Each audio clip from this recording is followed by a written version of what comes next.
Here I have a 968 which had quite a bit of work done to it. It's had its MOT test and failed on the front side lights, and also the windscreen washers aren't working, which I've diagnosed to be a washer pump. So here's the old washer pump which has failed. I had to get a new one from Porsche because there's just nowhere else you can get one. So it's quite pricey. It's come out to be £300.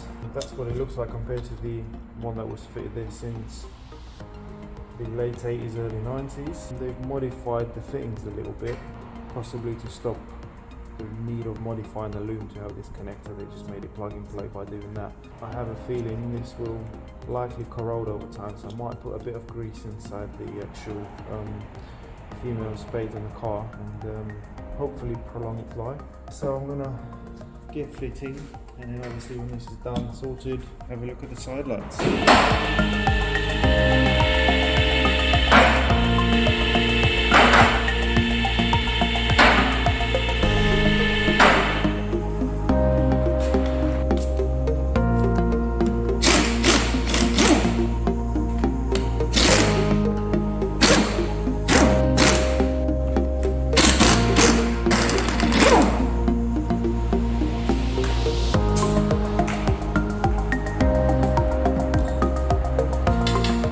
Okay, so the washer bottle lives in here. Wiring was previously protected with a glove. Alright, let's have a look. Let's get that washer bottle. I think what I'm going to do is put this in the bottle first and then put that whole assembly in here. So that's the washer bottle. Which goes here.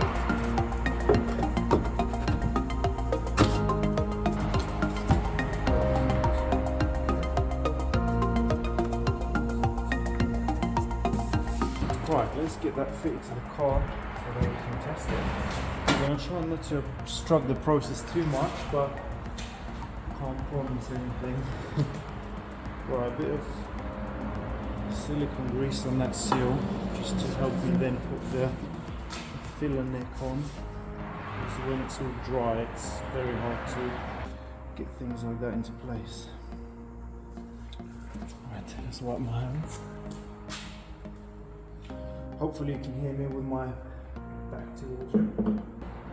First, I want to put a bit of grease in there as well. Just a small amount. Right, that's on. I'm going to need to show you a little trick which works.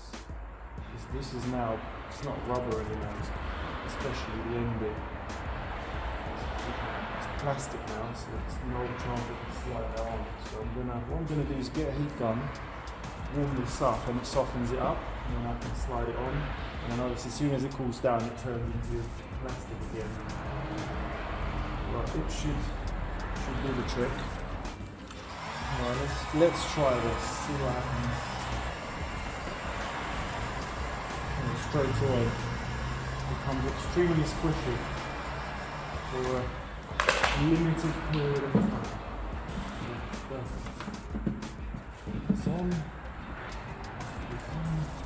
I'm kind of trying to figure out the best way to fit this as I'm going along because it wasn't fitted very well, put together very well previously.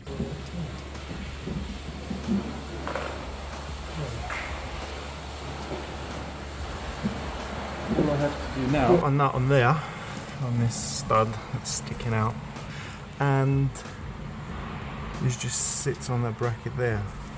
Then I can fill it up with water and give it a test.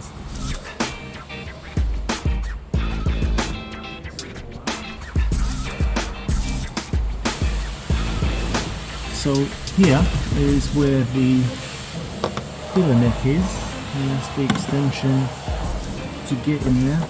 So I'm just got to get it over. Now let me struggle with this, and once it's done I'll show you the result.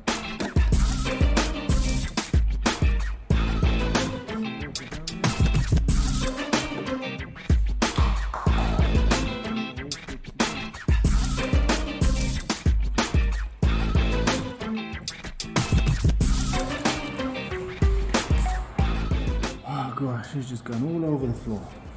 obviously that rubber seal isn't doing its job. I'll talk you through my mistake quickly. So obviously, as I said, I haven't put this, well, it wasn't put back together properly before. So what happens is when I try to push that filler neck on, firstly the seal was oversized. It was just jumping off its groove and pinching, causing it to leak, which that was the problem from day one, because when I was testing it, I thought that the water was just running out the bottom. But the actual washer bottle was full up, but as you were trying to fill it, it was just coming out here. So I've found a smaller seal, and I've put plenty of grease on there, and now this slides on there very well. The other thing is, as you're pushing it on that way, it pushes the washer bottle out the way. But there's a threaded fixing here which didn't have a bolt in this place for a very long time. And if you look in there, just up there next to the bigger hole, there's a smaller one.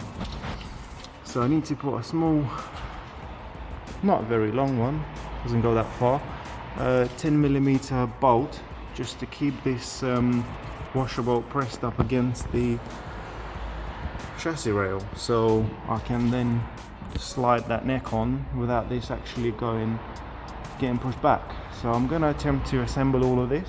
So I fitted the washer bottle, there's that bolt I was showing before, and just wanted to show you the satisfying bit where it actually you should see it slot into place. There we go. Yeah. Now that actually holds very well. So I can now fit this and fill up the bottle, hopefully without it coming out on the floor.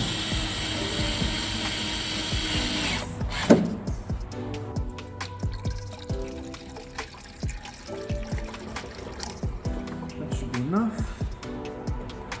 Look at that, the floor is dry, nothing's leaking. Let's give this a test.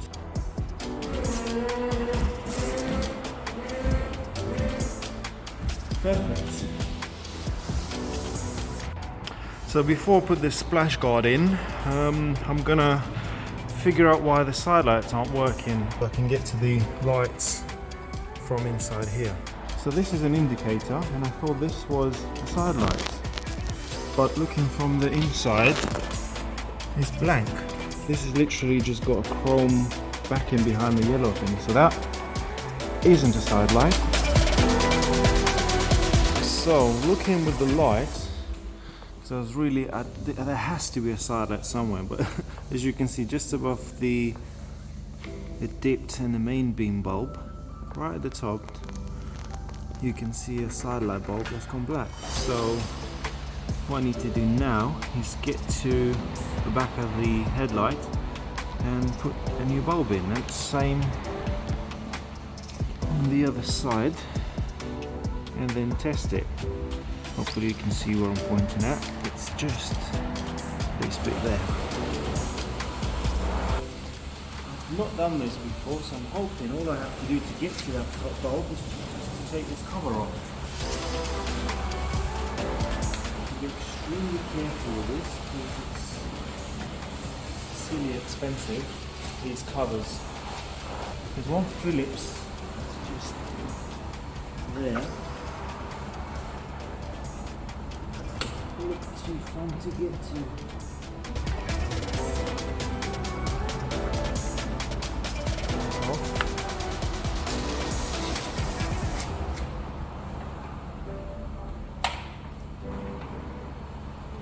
And that's off.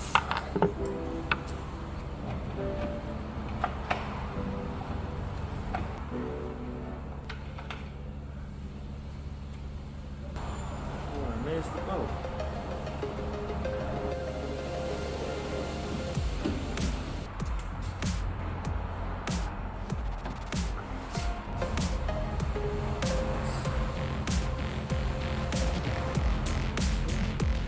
Right, so now if I put just the side lights on, that should glow without coming up.